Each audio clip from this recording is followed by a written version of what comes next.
그러한 인간적 의문의 하나하나가 개입되기 시작하면 결국 인간의 죄성은 하나님의 전능성을 깨뜨려 버린다는 거죠. 하나님의 전능성이 깨져버리면 걷잡을 수 없는 신학의 오류로 빠져들게 되기 때문에 모세의 저작설이라고 나와 있는데 창세기, 출애굽기, 레위기, 신명기, 모세오경이라고 부르죠. 왜 모세오경이라고 부르는지 아시죠? 모세가 썼기 때문에 모세오경이라고. 모세가 썼느냐 안 썼느냐가 핵심을 말하고자 하는 게 아닙니다. 이거는 모세가 아닌 다른 사람이 썼을 수도 있습니다. 뭐 이런 얘기를 하려는 게 아니에요. 전통적으로 이거를 모세오경이라고 부릅니다. 왜냐하면 모세가 썼다라고 생각을 하기 때문에.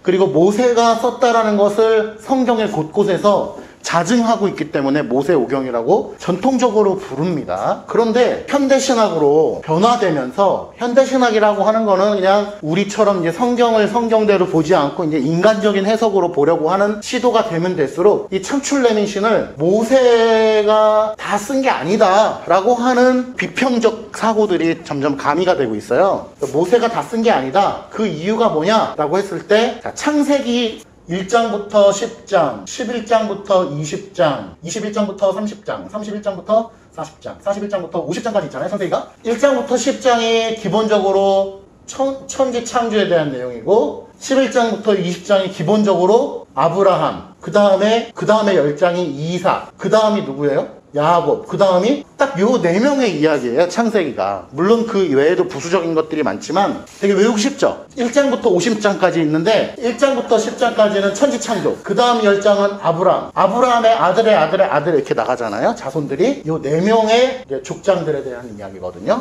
근데 모세는 어디서부터 등장하는 사람이죠? 모세 하면은 뭘 한 사람이에요? 업적이 뭐예요? 그렇죠. 애굽에서 유대인들, 이스라엘 같은 데 탈출하는 그 출애굽이잖아요. 출애굽기부터 등장하는 사람이 모세란 말이에요. 근데 이 모세가 천지창조부터 이 요셉까지의 이야기, 자기 한참 조상 때의 이야기를 다 썼다라고 우리가 알고 있잖아요. 여기서부터 이제 인간적 발동이 시작이 되는 거예요. 모세가 어떻게 자기가 태어나지도 않은 시대의 이야기를 다 쓸 수가 있느냐. 천지창조하는 걸 본 적도 없는데 어떻게 썼느냐. 아브라함이 뭐 이삭을 모리아산으로 죽이러 갔는지 뭐 어찌로고 어떻게 아느냐. 이렇게 되는 거죠. 네네. 출애굽부터 써야 정상인데 출애굽에서도 보면 이제 모세가 태어나는 얘기라든지 그런 것도 자기가 어떻게 아냐 뭐 이런 거죠. 뭐 레위기, 민수기, 신명기가 이제 다 자기가 살아있을 때 이야기니까. 근데 문제는 신명기 끝에 가면 어떤 내용이 있어요? 모세가 죽는 얘기가 나오잖아요. 자기가 죽는 내용을 자기가 어떻게 쓰냐. 그리고 자기가 죽고 나서 더 심지어는 뭐냐면은 사람들이 뭐 며칠 동안 슬프게 울고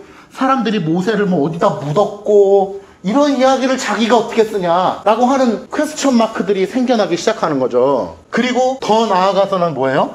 홍해를 가르면서 언제 붓글씨를 쓰고 있냐 이거지. 홍해를 가르면서. 예, 이거 말이 안 된다. 그러므로 광야에도 있었고 계속. 그렇죠. 언제 정치잖아요. 정치가잖아요. 한마디로 이제 지도자니까 언제 정치를 하면서 이걸 다 적느냐. 그러면서 이제 모세가 쓴 게 아니다 라고까지 막 결론이 나오는 거예요. 심지어는 정통 보수 신학을 하는 쪽에서도 최소한 자기가 죽는 부분은 자기가 쓴 게 아니다 이렇게 나오는 거죠.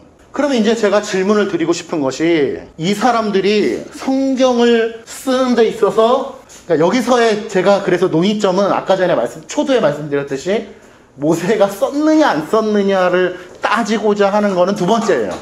여기서 말씀드리고자 하는 것은 하나님의 전능성의 포인트를 둬가지고 지금 말씀을 드리려고 하는 거예요. 모세가 쓰지 않았다 하더라도 이것이 하나님의 말씀인 것은 변하지 않아요. 죽은 부분은 여호수아가 썼다 해도 상관없어요. 그거를 모세가 썼네 안 썼네를 따지려고 하는 것이 아니고 우리가 하나님의 전능성을 훼손하지 않는 범위 내에서 생각을 하자고 하는 것에 취지가 있는 거예요. 자, 성경 기록설이라고 하면은 이런 것들이 있어요. 숫자 영감설은 어렵죠? 기계적 영감설은 딱 들어도 뭘 것 같아요? 하나님께서 모세야, 자, 받아 적어라. 자, 1장 1절. 하나님이 태초에, 우리 마치 1학년 때 받아쓰기 하듯이. 이거 기계적 영감설. 이게 어떻게 맞을 것 같아요? 안 맞을 것 같아요?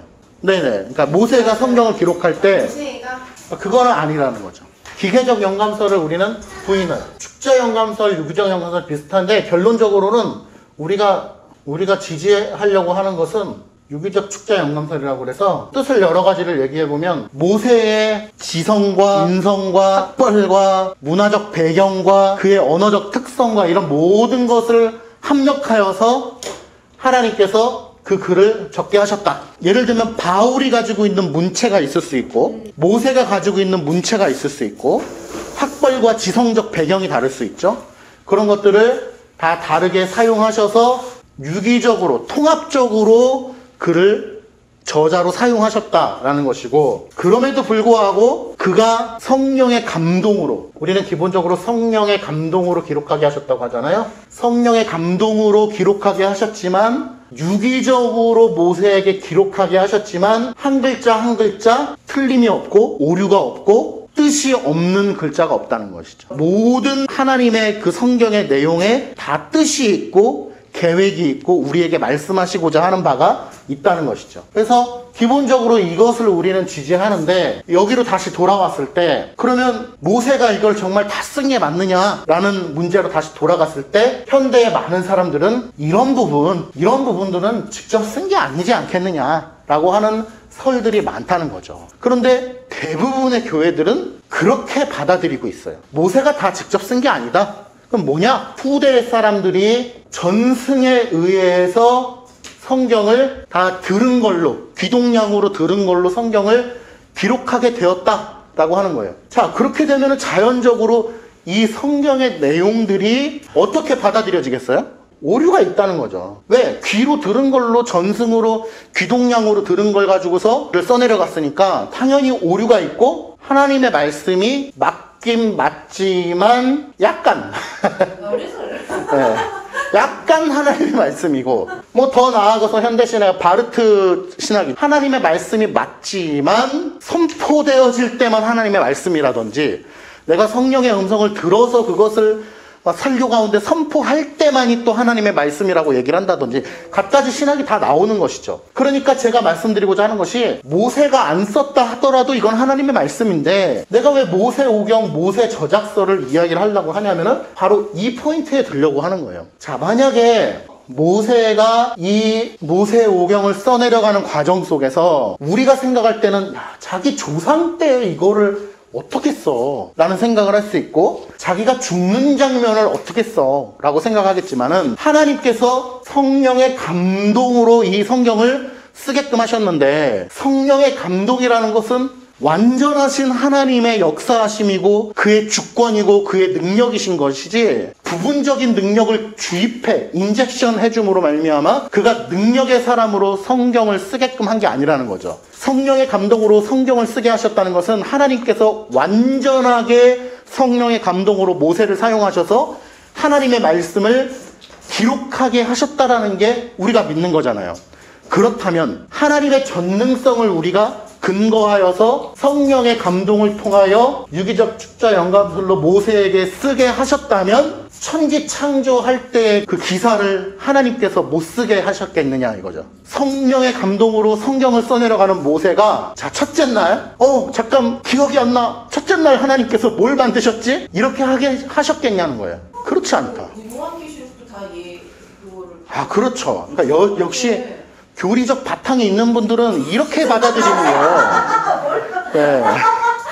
교리적 바탕이 있는 분들은, 아니, 하나님께서 천지 창조도 쓰게 하시는데 자기 죽는 장면을 왜 못 쓰게 하셔? 하나님께서 쓰게 하신 거라면서. 아니, 아브라함이 하나님과 어떤 얘기를 나눴는지도 기록해 하셨는데 자기 죽는 장면은 못 쓰게 하셔? 이렇게 생각할 수 있다는 거죠. 그러니까 아까 성경에도 보세요. 아까 중요한 예, 그 어디 성경이에요? 만약에 거기서 자기가 죽는 장면은 여호수아에게 쓰게끔 했다라고 얘기한다면, 천지창조하고 아브라함과 하고 창세기의 내용은 어떻게 보면 자기가 죽는 장면보다 더 힘든 거예요. 시대적으로 더 멀고, 자기가 죽는 장면은 자기가 죽을 걸 예상해서라도 쓸 수 있죠. 이걸 어떻게 상상력을 동원해가지고 쓸 수가 있겠어요. 그러니까 만약에 그 성경책에서 모세가 죽는 장면은 어떻게 썼겠느냐라고 하는 의문을 품는다면 이것도 의문을 품는 것이 합당할 것이고, 이것도 의문을 품으면 홍해도 의문을 품어야 되고, 다 의문을 품을 수밖에 없다는 거예요. 그러니까 우리는 하나님의 전능성에 근거하여 천지창조부터 모세가 죽는 장면까지 하나님께서 전능하심 가운데 모세를 통하여 성령에 감동케 하셔서 성경을 전체를 다 기록해 하셨다라고 믿는 것이 하나님의 전능성을 훼손하지 않는 범위 내에서 합당한 믿음이라는 거예요. 그러니까 제가 여기서 말씀드리지만 모세가 죽는 장면을 여호수아가 썼다 해도 상관은 없어요. 상관은 없지만 그러한 인간적 의문의 하나하나가 개입되기 시작하면 결국 인간의 죄성은 하나님의 전능성을 깨뜨려 버린다는 거죠. 하나님의 전능성이 깨져버리면 걷잡을 수 없는 신학의 오류로 빠져들게 되기 때문에 우리가 사물을 하나하나 바라보자. 하나님의 전능성을 훼손하지 않는 범위 내에서 뭐든지 생각을 하는 것이 기본적인 교리를 탑재한 사람들의 자세라는 거죠.